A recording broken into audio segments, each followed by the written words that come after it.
Selamat pagi. Bismillahirrahmanirrahim. Assalamualaikum warahmatullahi wabarakatuh. Alhamdulillahirrabbilalamin. Wassalatu wassalamu ala asyrafil anbiya'i wal mursalin Sayyidina Muhammadin wa ala alihi washabihi ajmain. Amma ba'du. Selamat pagi sedulur-sedulur. Selamat pagi sahabat-sahabatku semua. Kita berjumpa kembali di konten selepas subuh yang saya niatkan betul jatuh di hari Senin dan Kamis. Hari ini tanggal 17 Agustus 2023.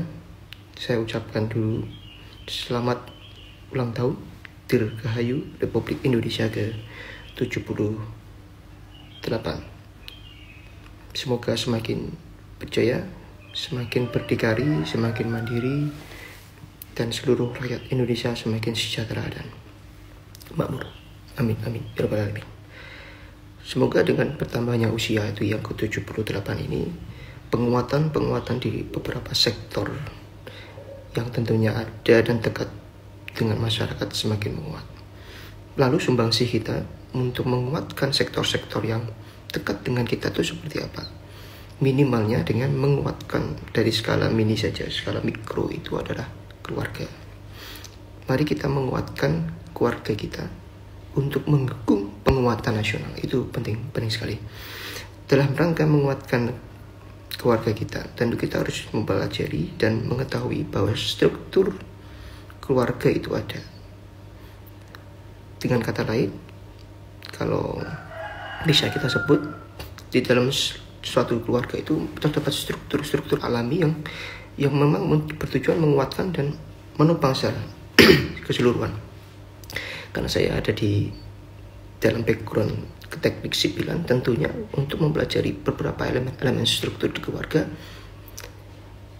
terbagi menjadi beberapa item. Kalau kita bayangkan suatu rumah persegi dengan ada tiang 4 buah, dan tentunya yang paling bawah sendiri itu adalah elemen struktur fondasi. Nah, di dalam keluarga ini elemen struktur fondasi itu apa? Kalau boleh saya bagikan kepada Anda adalah fondasi dalam keluarga itu adalah komitmen. Komitmen ayah dan ibu, ayah dan anak, anak dan ibu, ibu dan anak. Jadi semua itu terkait dalam satu komitmen yang mendasar. Ketika Anda secara kepribadian itu mulai melemah, Anda akan kembali ingat pada komitmen, dan itulah fondasi awal kenapa kita berkeluarga. Jadi komitmen berkeluarga, Anda tanggung jawab sebagai ayah, Anda sebagai ibu, Anda sebagai anak itu harus dikomitmenkan dalam hati dan diaktualisasikan dalam perilaku. Jadi kita bicara fondasi itu adalah komitmen keluarga. Sejauh mana komitmen Anda untuk bersama membentuk suatu keluarga, itu penting sekali. Jadi di elemen struktur pertama, fondasi itu adalah komitmen dalam suatu keluarga. Lalu kita naik ke atas, itu ada namanya balok suluf yang menghubungkan tiang-tiang besar atau tiang-tiang struktur utama dalam suatu bangunan rumah tangga atau suatu struktur rumah tangga. Jadi kita bayangkan berupa bidang persegi dan ujung-ujungnya ada titik-titik kolomnya, ada kolom-kolom struktur, ada 4 buah. Kolom-kolom ini sebetulnya implementasi apa sih dalam suatu keluarga? Tentunya kolom yang pertama itu adalah ayah, kolom kedua itu ibu, kolom ketiga itu anak, dan kolom keempat ini apa? Kolom keempat itu adalah perwujudan dari perhatian Anda. Jadi kolom keempat ini menyangkut kepada atensi. Jadi kalau saudara-saudaraku semua kemarin meninjau atau bergabung menyimak selepas subuh di konten yang ketiga kemarin, kita membahas manajemen atensi. Dalam suatu keluarga, kolom-kolom tersebut diantaranya adalah atensi, adalah perhatian. Kolom-kolom ini disambungkan dalam kerangka agar supaya dia menyatu, fleksibel. Apa yang menyambungkan itu? Itu adalah balok sulufnya. Sulufnya ini perwujudan apa di dalam suatu keluarga? Suluf ini adalah berupa komunikasi. Sejauh mana Anda bisa memfleksibelkan komunikasi, tidak terlalu kaku dalam mengikat tiang-tiang itu. Di komunikasi itu penting. Jadi saya ulangi, fondasi yang pertama itu dalam suatu keluarga adalah komitmen Anda sebagai orang tua, komitmen Anda sebagai anak, sejauh mana Anda menghormati dan menyayangi ayah dan ibu. Lalu kita naik ke atas, ada balok slove. Slove itu implementasi dari komunikasi yang menyambungkan, mempertemukan antar kolom. Nah, kolom 4 tiang ini adalah perwujudan dari Anda sebagai orang tua, ayah dan ibu, anak, dan satunya adalah perhatian. Kita naik ke atas, ada balok ring, atau kita juga bisa sebut komunikasi atas maupun komunikasi bawah. Jadi ada balok atas, balok bawah. Balok bawahnya slope, komunikasi yang level di bawah. Level di bawah ini mungkin komunikasi, diskusi antar orang tua saja, dan anak tidak perlu tahu sebetulnya.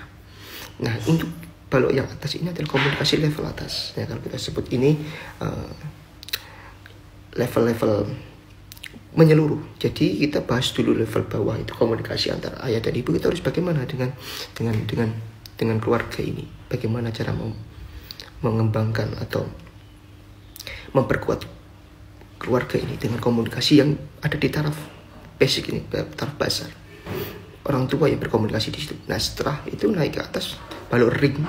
Nah, itu adalah komunikasi secara bersama. Sebetulnya untuk level dasar ini anak juga bisa dilibatkan asal dia sudah sangat dewasa dengan pola pikirnya. Itu penting sekali. Jadi balok ring atas ini juga sama, komunikasi di tingkat yang lebih tinggi atau lebih atas. Nah, di atasnya ring balok itu kita bertemu atap. Atap ini implementasi dari apa?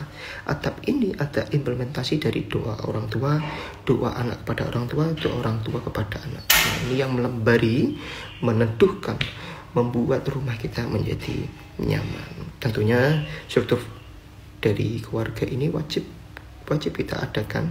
Jika memang sudah ada, saya ucapkan selamat kepada keluarga Anda. Semoga dengan penguatan struktur dalam keluarga ini tentu menuju kepada penguatan secara nasional.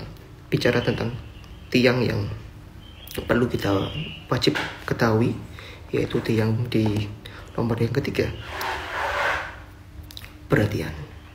Tiang perhatian ini sangat mendasar sekali, karena sebagai tiang dia juga harus mempunyai kekuatan, dan ada kalanya dia juga melemah.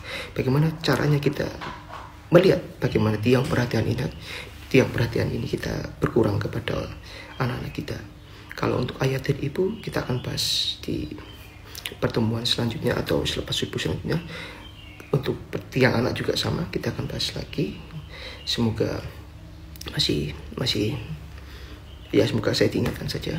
Nah, yang penting di sini adalah tiang perhatian. Perhatian ini adalah sangat urgent sekali kalau Anda sebagai kepala keluarga.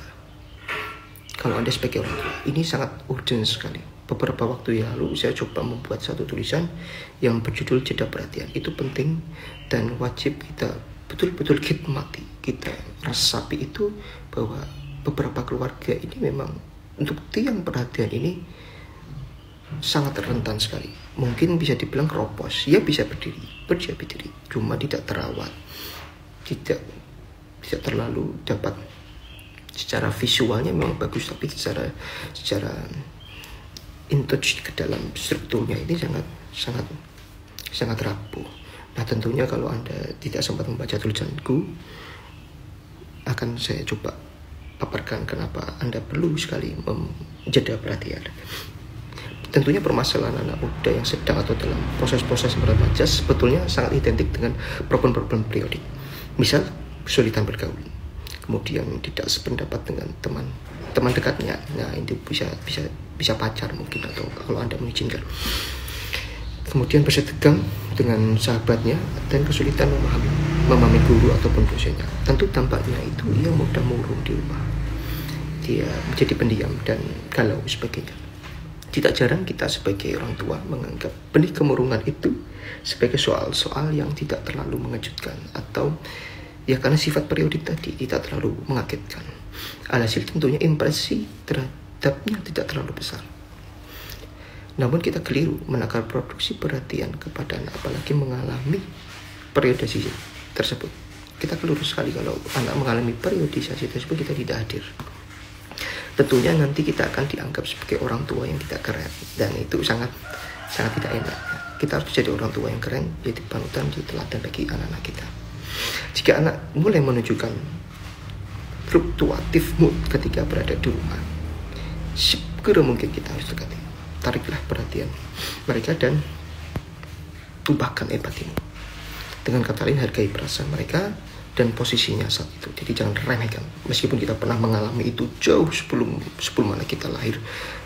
Dan ketika anak kita lahir, anak kita menjumpai persoalan tersebut, tolong jangan sampai Anda meremehkan persoalan mereka, karena itu sangat berarti bagi mereka kehadiran Anda, atensi Anda, dan empati Anda. Dengan kata lain, hargai perasaan dan hargai dengan bentuk empati yang penuh. Jangan sampai ketika dia di luar rumah mereka mendapati banyak tekanan, namun di dalam rumah mereka tidak memiliki peredamnya. Tugas kita sebagai orang tua sebetulnya relatif sangat sederhana, sekedar mendengarkan, berempati, dan menjadi teman diskusi. Tentunya timing juga perlu diperhatikan. Ada kalanya mereka enggan bicara atau sekedar cerita kepada kita. Nah, ternyata disitulah letak ujiannya. Kalau mereka enggan bicara, enggan mengungkapkan apapun isi hatinya, keluarganya, itulah letak ujiannya. Karena nantinya hal itu akan menjawab beberapa pertanyaan penting.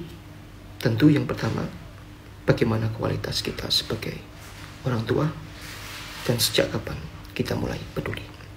Semoga berhasil dalam memahami karakter anak-anak kita, karakter istri kita, karakter suami Anda semua. Ingat, elemen struktur dalam keluarga tadi, 4 tiang utama itu: Anda sebagai ayah, Anda sebagai ibu, Anda sebagai anak, dan wujudkan perhatian di tiang yang keempat. Dirgahayu Republik Indonesia ke-78. Semoga semakin jaya dan jaya. Sekian yang bisa saya bagikan kepada Anda. Selamat pagi, selamat beraktivitas. Kurang lebihnya mohon maaf. Salam rahayu. Wassalamualaikum warahmatullahi wabarakatuh.